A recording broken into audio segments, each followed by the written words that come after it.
जय श्री कृष्णा। कैसे हैं आप लोग फ्रेंड्स? आज की चर्चा काफ़ी महत्वपूर्ण होने वाली है। आज हम चर्चा करने जा रहे हैं ग्रहों में समग्र रूप से एक विशेष प्रभावशाली ग्रह, यानी कि देखिए, किसी के भी जीवन में हर चीज़ सामान्य रूप से नहीं होती। कोई भी चीज़ आपके जीवन में सकारात्मक रूप से प्रभावित नहीं होती और कोई भी चीज़ नकारात्मक रूप से पूर्ण प्रभावी नहीं होती। इसका एक महत्वपूर्ण कारण है क्योंकि ग्रहों के नित्य नए परिवर्तन ये जीवन में उतार चढ़ाव की स्थिति को दर्शाते हैं। अगर राहु जैसा छाया ग्रह, क्योंकि राहु एक छाया ग्रह है, इनके नकारात्मक रूपों को भी हम जानते हैं और इनके सकारात्मक रूपों को भी जानते हैं। किसी भी स्थिति में अगर इनके नकारात्मक रूप प्रभावी हो जाए, व्यक्ति की बिल्कुल भी किसी भी ग्रह की इतनी ज़्यादा क्षमता नहीं है कि राहु के प्रभाव से आपको निकालकर संपूर्ण रूप से आपको पूर्ण प्रभावी बना दे। क्योंकि राहु की निगेटिविटी जब तक कम होगी नहीं, तब तक अन्य ग्रह अपना प्रभाव देने में समर्थ नहीं होंगे। क्योंकि राहु वायु रूप में विद्यमान है। ब्रह्मांड में या सौर मंडल में अगर देखा जाए इनको, तो अगर हर ग्रह का एक स्वरूप है, लेकिन राहु का कोई स्वरूप नहीं है। राहु वायु रूप में विद्यमान है, जो कि दूर से ही दिखाई देता है। हालांकि कई सारे शोधों के द्वारा ये चीज स्थापित हो चुकी है कि राहु जो है एक वायु रूप में विद्यमान, जो संपूर्ण ब्रह्मांड के पिंडों को अपने अधीन रखते हैं। क्योंकि इनकी कोई चाल नहीं भाप सका है और इनकी कोई मंशा नहीं भाप सका है। ऐसे में राहु का आपके लिए शुभ भाव से आना, देखिए हालांकि ये 12 राशियों के लिए शुभ भाव से आ गए, लेकिन भावगत इनके प्रभाव जो हैं भिन्न भिन्न होने जा रहे हैं। जैसे कि हम सभी लोग जानते हैं, पिछले अभी एक हफ्ते के दौरान ही इन्होंने शतभिषा नक्षत्र में गोचर किया था। शतभिषा नक्षत्र काफ़ी महत्वपूर्ण नक्षत्र है। याद कीजिए 2024 का वो समय जब शनि देव महाराज शतभिषा नक्षत्र से गोचर कर रहे थे। आपके जीवन में साढ़े साथी के होते हुए भी कई सारे बड़े बड़े बदलाव हुए। हालांकि ये चीज़ें अलग है कि साढ़े साथी के प्रभावों के गत उनका प्रभाव जो है उतना ज़्यादा व्यापक रूप से नहीं प्राप्त हो पाया जितना कि आमतौर पर होता है। लेकिन यह शतभिषा में राहु का स्वयं का जाना, यानी कि स्वयं के नक्षत्र में स्वयं का जाना कितना प्रभावी है। क्योंकि राहु का ये स्वयं का नक्षत्र, पूरे 7.5 वर्ष के बाद राहुदेव महाराज अब स्वयं के नक्षत्र से गोचर करने जा रहे हैं। और देखिए, कोई भी नक्षत्र हो अपने आप में 4 नवमांशों को भोग करता है। जैसे कि हम सभी लोग जानते हैं, जब जिस तरीके से कमरे में प्रकाश तो एक ही होता है, लेकिन जैसे जैसे उसके ऊपर के आवरण बदलते जाएंगे, आप लाल आवरण चढ़ाएंगे लाल प्रकाश आने लगेगा, हरा आवरण चढ़ाएंगे हरा प्रकाश आने लगेगा, पीला आवरण चढ़ाएंगे तो पीला प्रकाश आने लगेगा। वही स्थिति ग्रहों की भी होती है कि नक्षत्रगत उनके प्रभाव परिवर्तित हो जाते हैं, लेकिन क्या होता है, मूल स्वभाव बना रहता है। मूल स्वभाव राहु का आउट ऑफ द बॉक्स जाना, साथ ही साथ आपके लिए कीर्तिमान स्थापित करना, रंग से राजा बनाना, रोडपति से करोड़पति, करोड़पति से रोडपति, मिनटों में ये सारी स्थितियों को उत्पन्न करना, ये राहु देव के प्रभाव से ही संभव है। जिस व्यक्ति के मन में बहुत ज़्यादा प्रबल आशा होती है कि वो बहुत जल्दी कीर्ति के शिखर पर पहुंच जाए या बहुत जल्दी धन के ढेर पर खड़ा हो जाए, तो यह सिर्फ राहु देव के कारण ही संभव हो पाता है। आपने अपने जीवन में बहुत से ऐसे महारथी देखे होंगे जिन्होंने रात ही रात प्रसिद्धि के शिखर को छुआ है। ये सब वही राहु जन प्रभावित लोग हैं। तो हम उन्हीं राहु की नवांश पर चर्चा करने जा रहे हैं, क्योंकि नवांश के माध्यम से राहु जो है 4 नवांशों का भोग करेंगे और 4 नवांशों का भोग करने के साथ ही इनके प्रभाव जो है समय समय पर परिवर्तित होते जाएंगे। हालांकि समय समय पर हम इसके बारे में आपको अपडेट करते ही रहेंगे, लेकिन यहाँ पर एक चीज़ और जाननी बहुत ज़रूरी है कि राहुदेव महाराज का जब प्रभाव आपके लिए विस्तार लेता है तो किस तरीके से लेता है, इस पर भी संपूर्ण चर्चा करेंगे। तो बने रहिए हमारे साथ इस वीडियो में एंड तक, आपको बहुत कुछ जानने के लिए मिलेगा। वीडियो बहुत ज्ञानवर्धक होने वाला है। यदि आपके लग्न में 12 नंबर बना हुआ है तो राशिफल आपके लिए, यदि कुंडली में कहीं भी चंद्रमा के साथ 12 नंबर बना हुआ है तो राशिफल आपके लिए, कुंडली ना होने की स्थिति में आप इसे नाम राशि से भी देख सकते हैं। यदि अभी तक आपने अपने इस चैनल को सब्सक्राइब नहीं किया है तो प्लीज़ सब्सक्राइब कर लीजिए, वीडियो को लाइक कर दीजिए, चैनल को शेयर कर दीजिए। इससे होगा क्या कि हमारे आने वाले हर वीडियो की नोटिफिकेशन मिल सकेगी आपको सबसे पहले। एक प्यारा सा कमेंट करना बिल्कुल ना भूलें।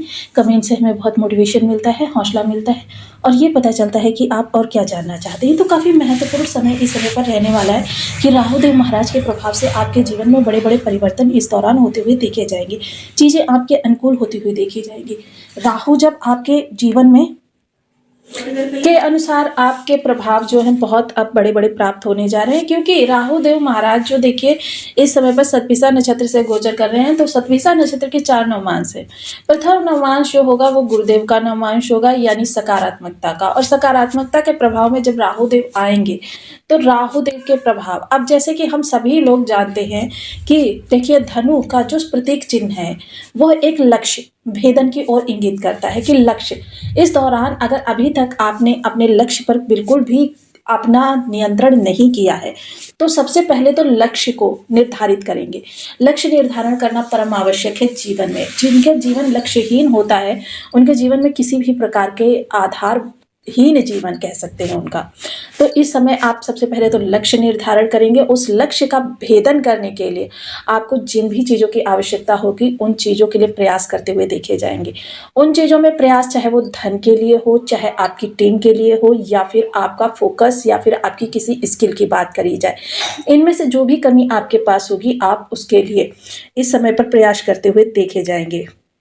साथ ही साथ राहु की चतुराई, देखिए कोई भी ग्रह हो जब वह आपके लिए शुभ होता है या अशुभ होता है तो अपनी अशुभतापूर्ण व्यक्तित्व से आपको या फिर शुभतापूर्ण व्यक्तित्व से आपको प्रभावित कर लेता है, जिसकी वजह से आप उसी के तरीके से अपने आचार विचार को परिवर्तित कर देते हैं। कभी कभी आपने देखा होता है कि आप एकदम से अचानक आक्रामक हो जाते हैं, कभी कभी आप देखते हैं आप अचानक से बहुत ही मृदु हो जाते हैं। ये सभी स्थितियां ग्रहों के परिवर्तन के आधार पर आपके लिए होती हैं। तो काफ़ी महत्वपूर्ण समय यह रहने वाला है आपके लिए जब चीज़ों का विस्तार भी होता हुआ देखा जाएगा, क्योंकि राहु जो है किसी भी व्यक्ति को रोडपति से करोड़पति, करोड़पति से रोडपति और किसी भी भाव के प्रभावों को हजारों गुना बढ़ाने की क्षमता राहुदेव महाराज के अंदर होती है। तो यह प्रवृत्ति आपके अंदर होती हुई देखी जाएगी। जब धनु का नवमांश भोग करेंगे तो इस समय पर आपके स्किल्स में बहुत ज़्यादा वृद्धि होती हुई आप सहसा स्वयं यकीन नहीं कर पाएंगे कि इतने चतुर आप कब से हो गए। तीव्र बुद्धि, तीक्ष्ण बुद्धि, क्योंकि मस्तिष्क को नियंत्रित करना राहु का काम है और राहु इस समय आपके मस्तिष्क को नियंत्रित करके आपको प्रबलता से भी प्रबल, ऊर्जावान, स्फूर्तिवान बनाएंगे। वहीं दूसरा जब नवमांश आएगा मकर का, मकर जैसा कि हम सभी लोग जानते हैं जो आपके लाभ भाव में राशि पड़ती है, मकर के नवमांश का जब ये भोग करेंगे तो उस समय पर क्या होगा कि आपके सामने चुनौतियां, संघर्ष, जब भी आपने लक्ष्य कोई निर्धारित कर लिया है, और देखिए राहु का प्रभाव है तो लक्ष्य कोई आपका छोटा नहीं होने जा रहा, लक्ष्य आपका बड़ा होने जा रहा है। और जब बड़े लक्ष्य की प्राप्ति के लिए आप अग्रसर होंगे तो आपके सामने चुनौतियां और संघर्ष आएंगे। मकर राशि की एक विशेषता है कि ये चुनौतियों से बड़ा, लेकिन क्या है, चुनौतियों को पार करना आपको होगा। जब तक आप चुनौतियों को पार नहीं करेंगे तब तक आपके लिए कुछ भी नहीं है। और मोस्टली जब मकर राशि की चुनौतियां जब आपके सामने आती हैं तब क्या होता है, व्यक्ति कभी कभी अंतिम क्षण में ही लड़खड़ा जाता है, यानी कि अंतिम क्षण, क्योंकि संघर्ष करते करते वो थक जाता है। शनिदेव का विशेष प्रभाव होता है विलंबिता, तो जब प्रयास करते करते थक जाता है तो कभी कभी वो अंतिम क्षण में ही ड्रॉप आउट कर देता है। तो ये विषमता जो होती है ये ग्रहों के प्रभाव से आपको प्राप्त होती है। इस समय आप चुनौतियों, संघर्षों को फेस करेंगे, जिसके कारण से आपके जीवन में जो प्राप्य या अप्राप्य चीजें होंगी वह आपके लिए बड़ी होंगी। तृतीय नवमांश जो कुंभ का नवमांश होगा, आप कुंभ का प्रतीक चिन्ह देख लीजिए, इच्छाओं की पूर्ति, क्योंकि 11 नंबर की राशि है और इच्छाओं की पूर्ति आपकी होनी है। मोस्टली इच्छाओं की पूर्ति कितने प्रतिशत होगी ये डिपेंड करता है आपके बर्थ चार्ट के अनुसार, क्योंकि आपका षटबल ये निर्धारित करता है कि आपका कौन सा भाव कितना ज़्यादा प्रबल है। अगर आपका एकादश भाव बहुत ज़्यादा प्रबल है तो समझ लीजिए कि आपकी इच्छाओं की पूर्ति ज़बरदस्त रूप से इस दौरान होती हुई दिखाई देगी। सहसा ऐसे घटनाक्रम बदलेगा कि आप अचंभित हो जाएंगे। घटना चक्र में बड़े बड़े परिवर्तन इस दौरान होते हुए देखा जाएंगी। चीज़ें आपके लिए अप्रत्याशित रूप से वृद्धिकारक भी होंगी और आपकी प्राप्य चीज़ों में बहुत ज़्यादा बुलंद रूप से विस्तार भी होगा।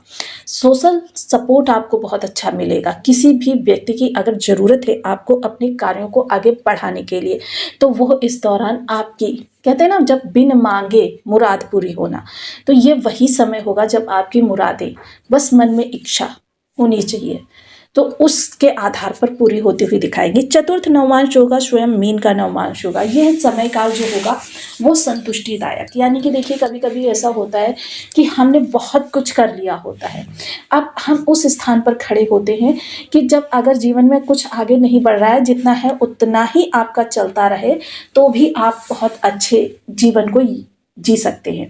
तो ये वही अवस्था होगी कि देखिए बहुत कुछ कर लिया, कुछ तमन्ना बाकी है, और यह तमन्ना आपकी देखिए बाकी तो ये जब तक सांस है तब तक रहेगी, लेकिन अब आप उस स्थान पर होंगे जब आपके जो कार्य कारोबार से संबंधित चीज़ें हैं वो स्टेबल हो चुकी होंगी। हालांकि द्वादश भाव से इस समय राहु का गोचर करना यह आपके लिए इंगित कर रहा है कि आपकी संतुष्टि, क्योंकि द्वादश भाव किस चीज का है, मोक्ष का भाव है, यानी कि समस्त परेशानियों से निवृत्त होकर इस समय पर एक आरामदायक संकटन आपका प्रारंभ होने जा रहा है। तो काफी महत्वपूर्ण समय रहेगा।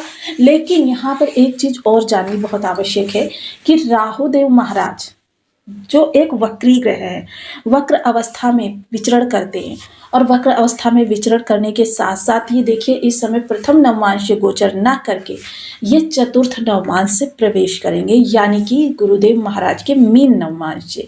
क्योंकि इनकी चाल वक्री है, यह भाव परिवर्तन करते हैं तो भी वक्र अवस्था में करते हैं, और चीज़ों को विस्तार देते हैं वो भी बड़े पैमाने पर देते हैं। तो थोड़ा सा देखिए चीज़ें अच्छी होने से पहले आपके जीवन में थोड़ी सी उठापटक मचाएंगे, थोड़ा सा चीज़ों को बिगाड़ेंगे, क्योंकि कभी कभी ऐसा होता है जब तक चीज़ें बिगड़ती नहीं है, नए सिरे से प्रारंभ नहीं होती, और राहु का कार्य भी है पुनर्निर्माण, और शतभिषा का प्रारंभ जो है देखिए वो भी है पुनर्निर्माण। शतभिषा के जो स्वामी हैं वो देखिए इस समय पर आपके जीवन में नव सृजन को दिखा रहे हैं, और यह नव सृजन जो होगा वो आपके लिए चीज़ों को बहुत विस्तार देने वाला है। काफ़ी चीज़ें आपके जीवन में इस बड़े समय परिवर्तित होने जा रही है। एक चीज़ और विशेष होगी कि देखिए नव निर्माण के साथ साथ यह गहन अध्ययन को भी दिखाते हैं। इनकी जो आकृति होती है वो पानी में डूबे हुए शंख के समान, यानी जिन खोजा तिन पाइयां गहरे पानी बैठ, यानी इस समय जिस भी कार्य को आप करेंगे उसमें गहराई तक उतरना आपकी प्रवृत्ति होगी, यानी तन्मय तल्लीनता, ये दोनों चीजें आप पूरी तरीके से डूब कर कार्य को करते हुए देखे जाएंगे। और